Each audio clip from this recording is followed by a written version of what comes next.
Assalamualaikum warahmatullahi wabarakatuh. Nama saya Devania Stanfia dari kelas 12 IPS 3. Di sini saya akan menjelaskan bidang-bidang yang ada di dalam akuntansi. Pertama ada akuntansi keuangan atau financial accounting.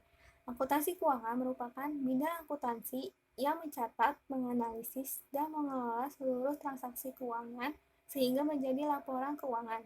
Yang kedua ada akuntansi biaya atau cost accounting.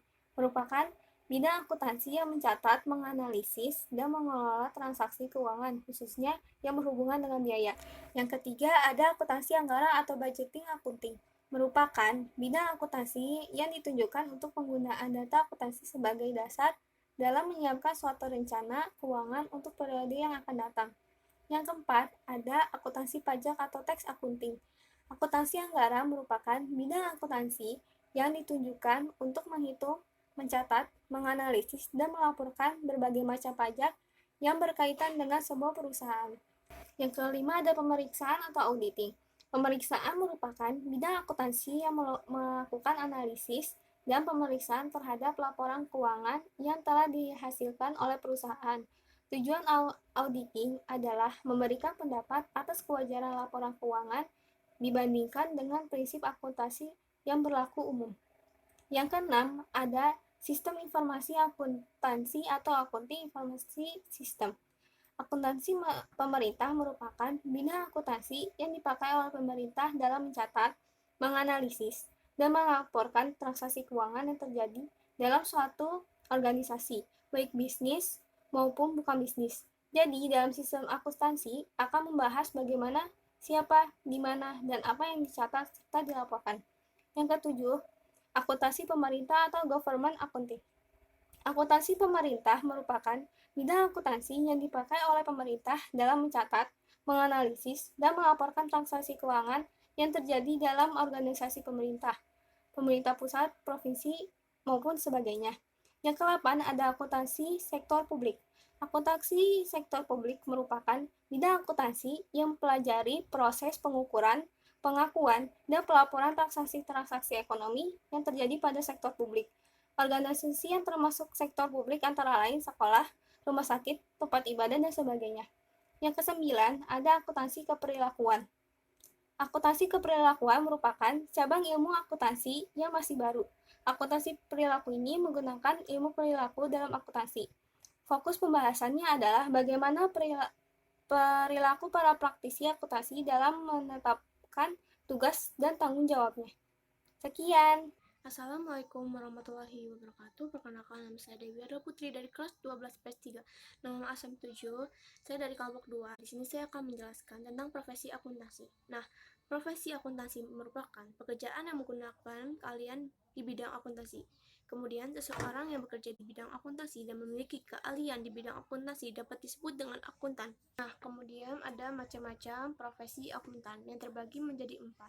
Yang pertama, akuntan perusahaan. Akuntan perusahaan merupakan akuntan yang bekerja di sebuah perusahaan dan bertanggung jawab untuk menjalankan fungsi akuntansi di perusahaan tersebut. Yang kedua, akuntan publik. Akuntan publik adalah akuntan yang bekerja secara independen untuk melaksanakan fungsi pemeriksaan terhadap kewajaran laporan keuangan suatu perusahaan dan proses akuntansi yang dijalankan oleh sebuah perusahaan. Yang ketiga, akuntan pemerintah. Akuntan pemerintah adalah akuntan yang bekerja di pegawai negeri sipil dan bertugas menjalankan fungsi akuntansi untuk keperluan penganggaran, pengawasan, dan pemeriksaan keuangan negara, khususnya yang terdapat di APBN. Yang keempat itu ada akuntan pendidik. Akuntan pendidik adalah akuntan yang bekerja di bidang kependidikan seperti guru dan dosen yang menyebarluaskan ilmu akuntansi yang melalui jalur pendidikan. Nah, tugasnya itu ada mengajarkan akuntansi di lembaga pendidikan. Kedua itu melakukan penelitian dan pengembangan ilmu akuntansi.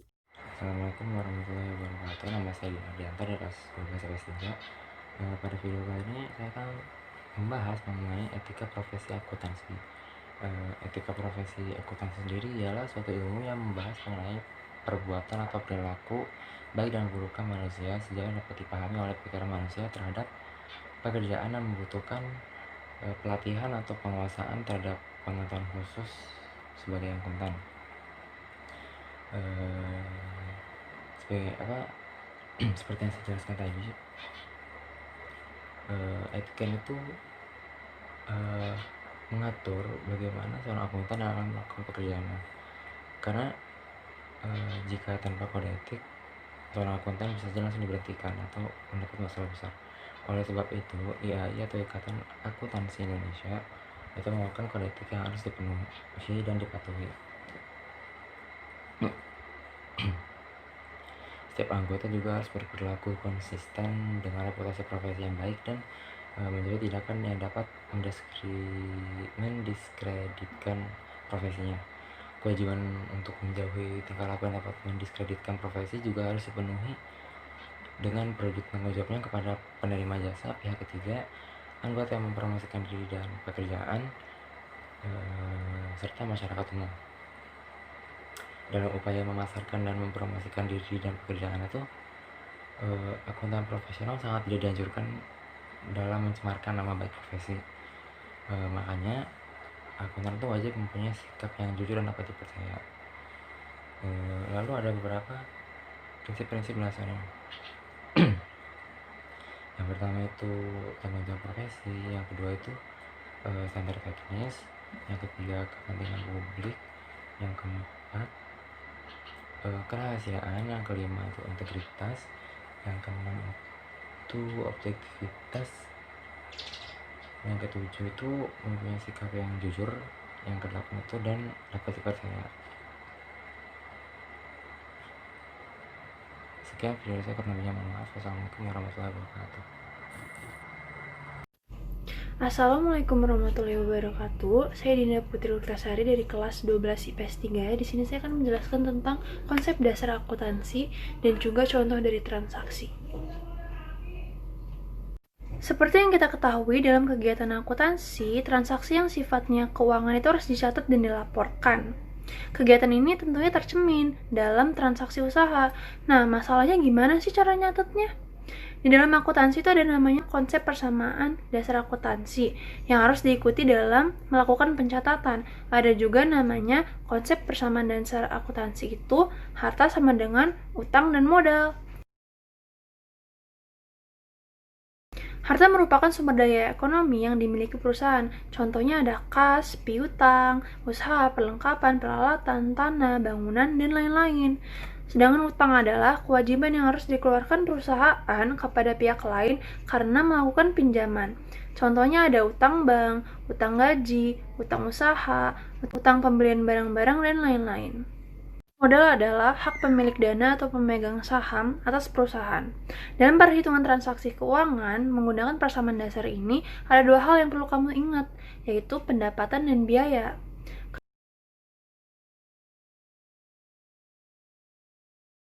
Kedua hal ini akan mempengaruhi besarnya modal. Jika pendapatan naik, maka modal akan naik. Sementara jika biaya naik, modal akan turun. Setelah membahas konsep persamaan akuntansi, sekarang saya akan masuk ke contoh transaksi. Sebelum membahas contoh transaksi, ada dua jenis transaksi, yaitu transaksi internal dan transaksi eksternal. Transaksi internal adalah sebuah transaksi yang terjadi di dalam perusahaan. Contohnya adalah ada penghapusan tabungan hutang sebuah sektor usaha, suatu perusahaan, dan lain-lainnya. Sedangkan transaksi eksternal adalah transaksi yang melibatkan pihak luar perusahaan. Contohnya adalah transaksi penjualan, transaksi pembelian, pembayaran hutang, piutang, dan lain-lainnya. Jadi, berikut itu adalah hal-hal yang telah saya jelaskan untuk materi ini. Kurang lebihnya, mohon maaf. Terima kasih. Assalamualaikum warahmatullahi wabarakatuh. Nama saya Febri Audi Nugraha dari kelas 12 IPS 3. Di sini saya akan menjelaskan tentang persamaan dasar akuntansi. Pengertian persamaan dasar akuntansi. Persamaan dasar akuntansi atau disebut PDA ialah hubungan atau satu kesatuan antara kekayaan, harta dengan utang dan modal yang dimiliki oleh suatu perusahaan. PDA ini digunakan untuk sistem pencatatan akuntansi dasar. Artinya, setiap transaksi yang dilakukan harus dicatat dalam dua aspek. Jadi PDA adalah keseimbangan antara sisi kiri dan sisi kanan. Apa itu sisi kiri? Itu disebut aset dan sisi kanan disebut liabilitas. Jika nanti ada akibat yang timbul karena transaksi keuangan, maka perusahaan harus bisa menjaga keseimbangannya. Oleh karena itu, itulah disebut PDA. Ya, sekian yang bisa saya sampaikan. Perkenalkan, nama saya Yusefin Regina dari 12 IPS 3, absen 35. Di sini saya akan menjelaskan tentang prinsip dasar akuntansi. Prinsip dasar akuntansi terdapat 5, yaitu yang pertama ada prinsip harga perolehan atau historical cost. Yang kedua itu ada prinsip realisasi penghasilan. Yang ketiga ada prinsip objektif. Yang keempat ada prinsip pengungkapan penuh atau disclosure. Yang kelima yaitu prinsip konsistensi. Yang pertama yaitu prinsip harga perolehan atau historical cost. Prinsip ini menekankan bahwa aktivitas utang, modal, biaya, dan penghasilan dicatat sebesar harga perolehan yang disepakati oleh kedua belah pihak saat melakukan transaksi. Yang kedua yaitu prinsip realisasi penghasilan. Pengukuran penghasilan dapat ditentukan dari jumlah kas atau ekuivalennya, dari jumlah aktivitas yang diterima, atau dari jumlah penurunan piutang. Yang ketiga yaitu ada prinsip objektif. Prinsip ini menghendaki laporan keuangan harus didasarkan pada data akuntansi yang didukung oleh bukti transaksi yang objektif. Yang keempat yaitu prinsip pengungkapan penuh atau disclosure. Berdasarkan prinsip ini, laporan keuangan harus dapat mengungkapkan informasi secara menyeluruh, baik yang bersifat kualitatif maupun kuantitatif, yang dapat mempengaruhi interpretasi dan pengambilan keputusan. Dan yang terakhir, prinsip konsistensi. Berdasarkan prinsip ini, akuntansi harus ditetapkan secara konsisten, baik dalam penggunaan teori, metode, dasar, pedoman, ataupun praktik akuntansi yang sama dengan diterapkan pada periode sebelumnya. Perusahaan dapat mengubah teori, pedoman, metode, dan praktik, namun perusahaan harus mengungkapkan pengaruh perubahan dan pengaruhnya terhadap angka-angka yang terdapat dalam laporan keuangan.